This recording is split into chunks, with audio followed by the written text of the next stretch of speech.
This is Jared Horak, and in this horse racing video, I will analyze the Grade 3 $250,000 Lecomte Stakes at Fairgrounds on Saturday, January 18th. And this is a Kentucky Derby 2025 points race.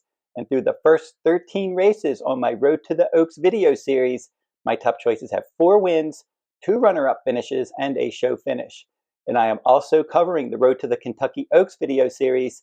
And on my YouTube channel earlier this week, I posted videos for the Busanda Stakes and Silver Bullet Day Stakes. They will both be run on January 18th. The Busanda at Aqueduct, the Silver Bullet Day at Fairgrounds. So check out those videos on my channel if you're interested. And I am offering full card analysis for the January 18th program at Fairgrounds.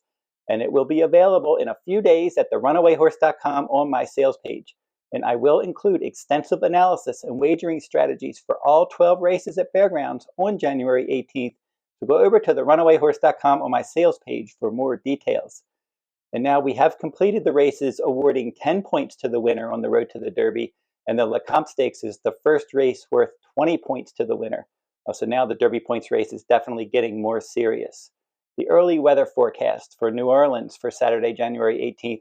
Right now, 40% chance of scattered showers with a high temperature of 70. And some recent Lecomte Stakes stats, trainer Steve Asmussen, he settled 4 Lecomte Stakes winners, including the 2024 winner, Track Phantom, and he does have magnitude this year. Now, Mike Maker, he won the Lecomte Stakes in 2014 and 2015. He has calling card with Frankie Dettori riding this year.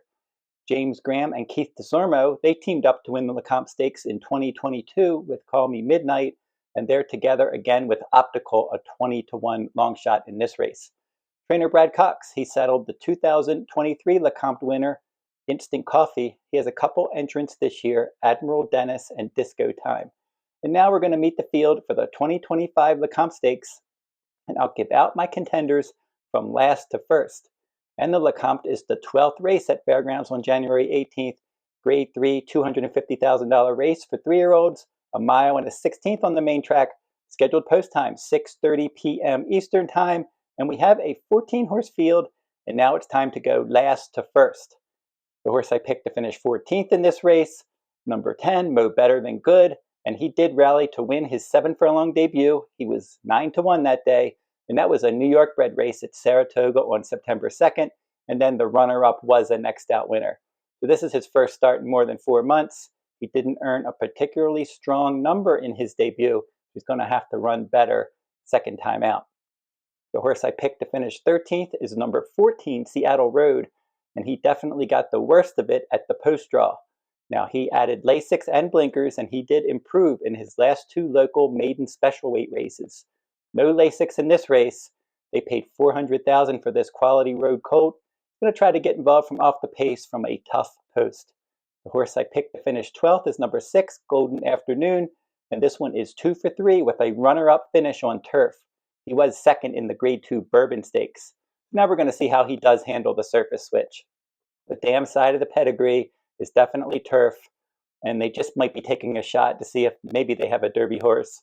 If he fails, they can always go back to turf. And the horse I picked to finish 11th is number 12, Jolly Samurai.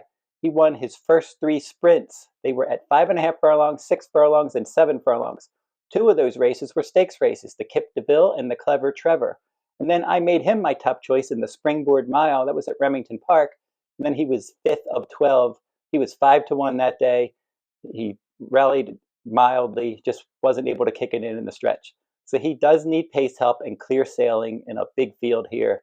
I think he can be passing some horses. Maybe he can finish higher than 11th, but I don't think he's going to be a strong win contender unless the pace really does collapse. The horse that I picked to finish 10th is number 9, Dapper Moon. Now this horse dropped, turned back in distance, and he did win a local Louisiana-bred dirt sprint, and when he was the big favorite on December 19th. He has run around 2 terms before, and he finished 4th in all 3 graded route attempts, and he lost ground in the stretch in all of those races. He also loses Lasix here. He seems best as a sprinter, and I think that he's not going to be around at the end. The horse I picked to finish 9th is number 8, Tough Catch, and he finished 1st or 2nd in 4 of his 5 dirt sprints. He won the Sugar Bowl at Fairgrounds last time out, and prior to that, he was 2nd in the Ed Brown and the Bowman Mill. So I think he'll be up on the pace, and we'll see if he will be around at the end if he's able to handle this distance. Another horse stretching out is the horse I picked to finish 8th. That's number 1, Innovator, and they paid $900,000 for this Son of Authentic. And he set the pace, and he just did hold on and break his maiden. That was last time out in the mud as the favorite at Oaklawn Park on December 29th. So his overall record, he's 1 for 7 with 4 runner-up finishes. Now, he almost beat a highly regarded Bob Baffert trainee, Barnes, who's the favorite, or the early favorite for the Kentucky Derby at this point. And that was a maiden race at Churchill Downs on November 27th. And then he has run in stakes races before. When he was a maiden, he competed in 2 stakes races. He was 5th in the Grade 1 Hopeful as a juvenile, and then he was 2nd in the Advent Stakes as the beaten favorite. As a trainer, Wayne Lukas, he does show a flat bet profit with his first route starters. This one should be all over the pace from the inside post, probably the one to catch. But do note that he lost ground in the stretch in his 2 longest races, and they were both at 7 furlongs. This is a mile and a 16th. He did have a bullet workout for this on January 8th, and his dam, Inspired, was a turf sprint stakes winner. So I don't know how far he wants to go, but he could be the one to catch. The horse I picked to finish 7th is number 4, Magnitude. This one pressed the pace and faded, and he finished 7th of 11 in the Grade 3 Iroquois Stakes. That was the first Kentucky Derby points race last September. And then he did bounce back after that. He won an optional claiming dirt route. He was the favorite at Churchill Downs on November 17th. And then last time out, he chased Built, who's in this race as well. And he ended up finishing a clear 2nd in the Gunrunner Stakes. Built was just able to get out there from the inside post and control the pace. Magnitude chased, clearly 2nd best. The pace is going to be much quicker in this race, and he's definitely going to need to run faster from start to finish. The horse that I picked to finish 6th is number 7, Calling Card, and he moved to the main track, and he really romped by 17 lengths in his maiden win. That was against New York Breds, a 1-mile race at Aqueduct on November 17th. Then he shipped to Oaklawn Park last time out, and he was just best of the rest in 3rd. That was on December 13th. He was beaten 7 lengths that day, so he wasn't really a threat to the top 2 finishers. He did have a local 5-furlong bullet workout for this on January 7th. Frankie Dettori will ride him in this spot. So his maiden speed rating, if he can run back to that, definitely a contender in here. But that was clearly his best speed rating of his career. And he didn't run that fast before that, and he did not run that fast last time out either. He should get some pace to chase. We'll see what he ends up doing. The horse that I picked to finish 5th, number 2, Maximum Profit. Maximum Promise, excuse me. He went turf to dirt last time out. He graduated by 14 lengths as the favorite. That was at Ellis Park on August 3rd. That was a 1-mile race. He was putting blinkers on. He backed down the pace. He was up on the pace, slowed it down in the middle, and he was able to win nicely. And then the clear runner-up was a next out winner. So this is his first start in more than 5 months. Kenny McPeek does show a profit with this type of layoff runner. He has a lot of upside in just his 3rd career start. My 4th choice is going to be number 13, Built, your morning line favorite in here. And he improved his speed ratings in all 3 career starts. He was 4th in his sprint debut. He was placed 3rd through disqualification. And East Avenue, the subsequent Breeders' Futurity winner, that was a Grade 1 race, won that maiden race that Built ended up finishing 3rd in. And then he pressed good fractions, and then he broke his maiden at 7 furlongs, 2nd time out, and the runner-up was a next out winner. And then he stretched out in the Gunrunner in his 3rd career start, and he did get out there and control the pace from the inside post. He won by more than 6 lengths. Now, that was a slow early, fast late event. They were going 49-1, 113-3 for the 6 furlongs. Nice slow pace there, 5-horse field. And now he's going to meet other speed in here. He goes from post 1 in a 5-horse field to post 13 in a 14-horse field. And the price might not be good either. The horse that I picked to finish 3rd is number 5, Optical. And he returned to dirt, and he broke his maiden by 14 lengths in a maiden special weight race on September 18th. And then he had a troubled trip. He ended up easing in the Grade 1 Breeders' Futurity. I'm going to draw a line through that race. That was clearly his worst race. Then after that, he was 3rd as the beaten favorite in a starter allowance race on November 1st. And then he won by a head over McAfee in a flat mile starter allowance race last time on November 24th. Now, he did have a bullet at Fairgrounds on December 28th. He was supposed to run in the Smarty Jones Stakes on January 4th, but they scratched. And then they ended up working 6 furlongs on January 4th, and then he had a 5 furlong bullet on January 11th. So clearly in the Smarty Jones, they decided they would, I guess, rather run here and have some more time between starts. So now he's in this race as a 20-1 shot for trainer Keith DeSarmo. And DeSarmo 3% wins with his graded stake starters. He is 7 for 25 with horses adding blinkers. And this one does reconnect with his winning rider, James Graham. And he does figure the stalk the pace from a good post. Now his second dam, Daring Dancer, she won the Grade 3 Appalachian and Grade 2 Lake George on turf in 2014.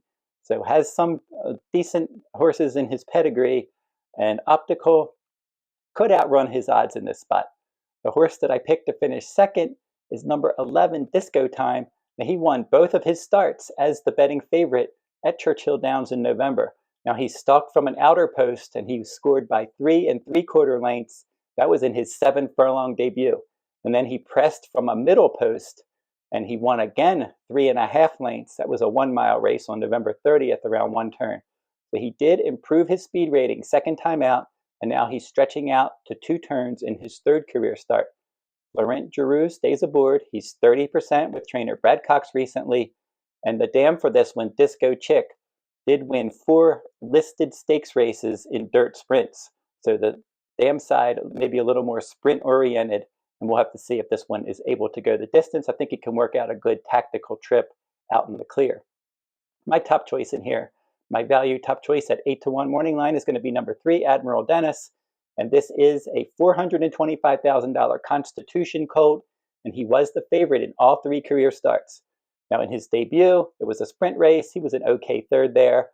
And then he went out to a mile second time out, and he broke his maiden by 3 1/2 lengths. That was on November 7th.